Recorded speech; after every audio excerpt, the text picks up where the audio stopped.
सोचिए जरा, एक अच्छे लीडर में या एक अच्छे अफसर में सबसे जरूरी चीज क्या होनी चाहिए?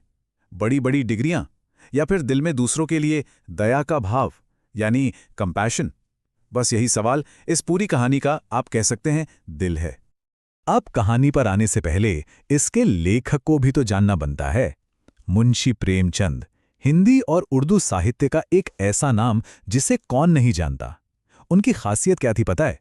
एकदम आम बोलचाल की भाषा में वो समाज की, हमारे आसपास की ऐसी सच्चाइयों को सामने रख देते थे जो सीधे दिल पर असर करती थीं। तो इस कहानी का जो मेन थीम है, जो इसका सेंट्रल आइडिया है, वो बहुत ही साफ है। ये कहानी कहती है कि किसी भी इंसान की असली कीमत उसके कामों से, उसकी एम्पैथी से, उसके व्यवहार से पता चलती है, ना कि सिर्फ उसकी क्वालिफिकेशंस या बाहरी दिखावे से। तो चलिए अब सीधे चलते हैं कहानी की दुनिया में। एक रियासत है जिसका नाम है देवगढ़। यहाँ के दीवान हैं सरदार सुजान सिंह। काफी अनुभवी और बुजुर्ग हो चुके हैं और अब वो चाहते हैं कि उन्हें इस जिम्मेदारी से मुक्ति मिले, मतलब वो रिटायर होना चाहते हैं। और सोचिए, वहां के जो राजा हैं, उन्हें दीवान साहब पर इतना इतना ज्यादा भरोसा है कि वो कहते हैं, आप ही अपने जैसा कोई काबिल उत्तराधिकारी यानी सक्सेसर ढूंढ लीजिए। ये बात ये दिखाती है कि दीवान सुजान सिंह कितने काबिल थे और राजा उन पर कितना विश्वास करते थे। तो अब एक नए दीवान की खोज शुरू होती है। एक इश्तिहार यानी एडवर्टाइजमेंट निकाला जाता है और इस एड में एक बहुत ही कमाल की बात लिखी थी। लिखा था, जरूरी नहीं कि उम्मीदवार ग्रेजुएट हो। सोचिए, डिग्री जरूरी नहीं थी। जरूरी क्या था? कि वो स्वस्थ हो, ईमानदार हो और जिम्मेदार हो। मतलब साफ था, चरित्र क्वालिफिकेशन से कहीं ऊपर था। अब जैसे ही ये खबर फैली, बस पूरे देश से सैकड़ों लोग उम्मीदवार देवगढ़ आ पहुंचे और वहां आके सब एक ही रेस में लग गए, इम्प्रेस करने की रेस। कोई अपने फैशन से तो कोई अपने ज्ञान का शो ऑफ करके।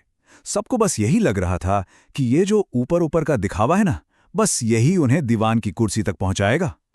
लेकिन उन्हें क्या पता था कि असली परीक्षा तो कुछ और ही होने वाली थी। वो परीक्षा नहीं जिसके लिए वो तैयार होकर आए थे। अब आता है कहानी में वो मोड़ जो सब कुछ बदल देगा, असली परीक्षा का दिन।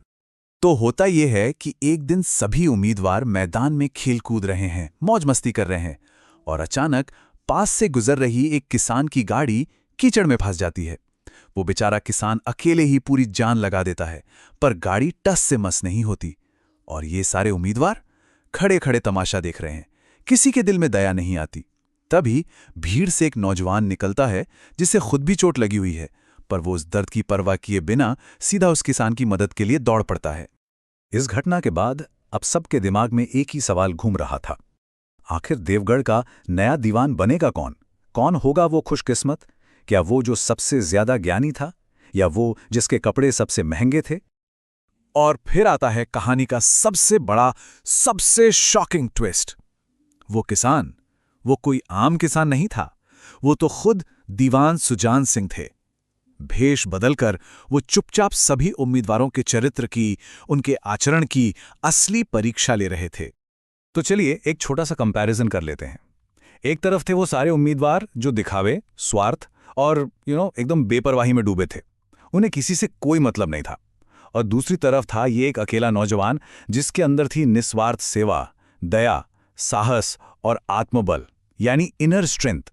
यही वो गुण थे जिन्होंने उसे सबसे अलग और सबसे बेहतर साबित किया। तो आखिर इस पूरी कहानी से हमें सीखने को क्या मिलता है? इसकी सीख क्या है? प्रेमचंद इस कहानी के जरिए हमें कुछ बहुत ही जरूरी लाइफ चेंजिंग मॉरल वैल्यूज सिखाते हैं।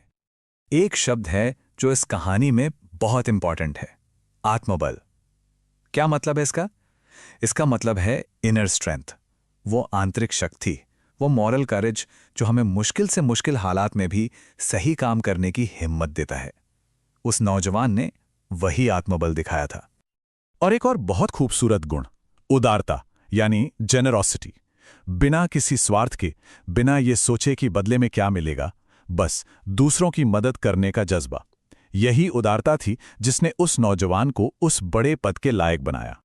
तो इस कहानी का जो सबसे पावरफुल मैसेज निकल कर आता है वो ये है कि एक इंसान की असली पहचान, उसकी सच्ची कीमत उसके कपड़ों से, उसके पैसे से या उसके ओहदे से नहीं होती। बिल्कुल नहीं। उसकी असली पहचान उसके आचरण से, उसके व्यवहार से होती है। ओके, तो चलिए एक क्विक रिवीजन हो जाए। इस कहानी के जो मेन पॉइंट्स हैं उन्हें फटाफट एक बार फिर से देख लेते हैं ताकि सब कुछ एकदम क्रिस्टल क्लियर हो जाए। तो कहानी शुरू कैसे हुई? दीवान सुजान सिंह ने रिटायरमेंट मांगी। फिर एक एड निकला जिसमें डिग्री नहीं, चरित्र मांगा गया। देश भर से उम्मीदवार आए जो सिर्फ दिखावे में लगे थे। और फिर आई असली परीक्षा, वो कीचड़ में फंसी गाड़ी। सब फेल हो गए, पर एक नौजवान जिसमें दया और आत्मबल था वो पास हो गया। और आखिर में उसे ही नया दीवान चुना गया। सिंपल। तो इस कहानी का निष्कर्ष, इसका कंक्लूजन बहुत साफ है। समाज को, देश को हमेशा ऐसे नेताओं की जरूरत होती है जिनके पास सिर्फ ज्ञान ना हो, बल्कि दिल में दया हो, हिम्मत हो और सेवा का जज्बा हो। और ये बात आज के टाइम में भी उतनी ही सच है ना? असली परीक्षा किताबों की नहीं होती, असली परीक्षा तो जिंदगी लेती है ऐसे ही मोड़ पर। अगर आपको इस तरह के और डिटेल्ड एनालिसिस और स्टडी मटेरियल चाहिए तो ज़रूर एजुरेव ऐप डाउनलोड करें। यह आपको प्ले स्टोर और iOS ऐप स्टोर दोनों पर मिल जाएगी। ज़रूर चेकआउट करना।